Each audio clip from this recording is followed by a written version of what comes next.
Dedi hayırdır herkes bugüne.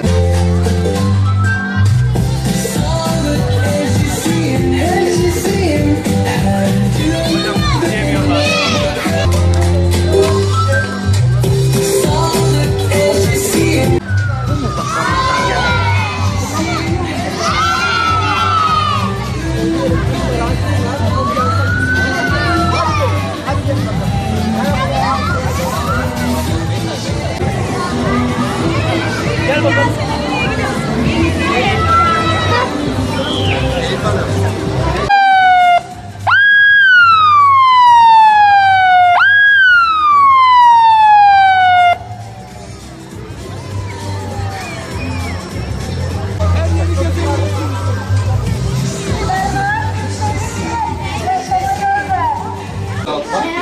Sen de gel arkadaşın alışıyor. Nereye basıyorsun altında? Senin de. Bas. Aferin sana.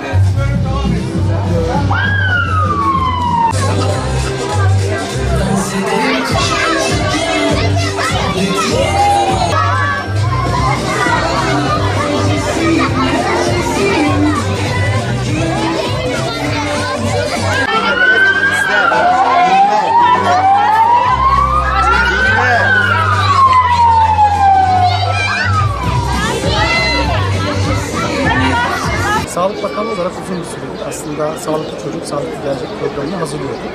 Bizim Sağlık Bakanımız Profesör Doktor Kemal Emişoğlu, İl Sağlık Müdürlüğü'yken İstanbul'da bu programı başlatmıştır. İstanbul ilinde bütün okullarda çocuklarla bir araya gelerek, sağlık çalışanlarıyla öğrencilerimizi bir araya getirerek sağlık çalışanlarının çocuklarla bir şekilde bir araya gelmesi ve onlarla ortak bir zeminde buluşmasına fırsat tanıyacak bir süreç vardı.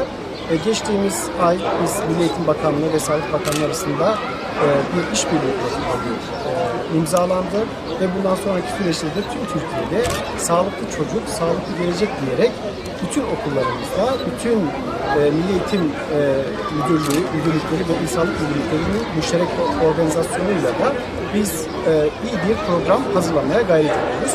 Buradaki amacımız da sağlık okuryazarlığına katkı sağlamak. Çünkü çocukların özellikle davranış değişikliği yapması ve çocukların bilgiyi öğrenmesi, bilgiyi kendi hayatına tatbik etmesi nispeten daha kolay ve biz de bütün okullarımızda sağlıklı çocuk, sağlıklı gelecek programını uygularken de çocuklarımızın sağlıkla ilgili bilgilerini artırmayı, sağlıkla ilgili farkındalıklarını artırmayı hedefliyoruz ama bununla da yetinmiyoruz. Bizim buradaki temel hayallerimizden bir tanesi de her bir çocuğun mümkün mertebe sağlık elçisi olarak toplumun her noktasına gitmesine fırsat tanımak. Dolayısıyla biz eğitimleri verirken de bu çocuklarımızı birer sağlık elçisi olarak biz topluma tekrardan kazandırmayı hayal ediyoruz. Ve bu çocuklar öğrenmiş oldukları bilgileri de, öğrenmiş oldukları güzel sağlıkla ilgili bilgileri hem kendi hayatlarına hem de ailelerinde, çevrelerinde savunuculuğunu yapacak şekilde inşallah bizim değerli çalışma arkadaşlarımız olarak bu süreci yürütmüş olacaklar.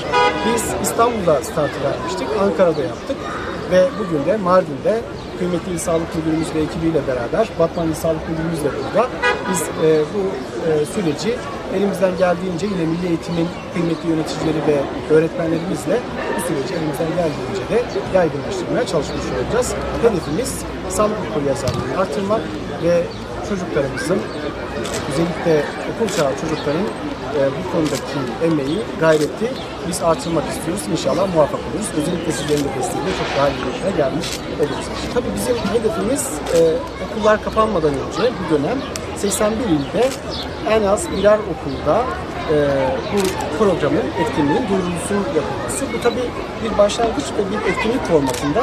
Bunun arkasında da biz okulda sağlığın korunması ve geliştirilmesi programını aslında hayata geçirmeyi hayal ediyoruz. Ve önümüzdeki sene de daha kapsamlı, daha detaylı ve bütün boyutları da içerecek şekilde de okullarda okul sağlığı programlarını yaygınlaştırmayı hedefliyoruz. Teşekkür ederim. Sağlıklı çocuk, sağlıklı gelecek programını bugün Mardin'deki saha uygulaması için bu güzel ilkokulda sevgili öğrencilerimizle gerçekleştiriyoruz.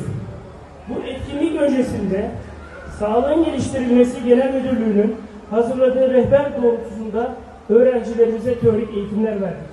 Sağlıklı bir toplumun temeli, sağlıklı çocuklar yetiştirmekle mümkündür.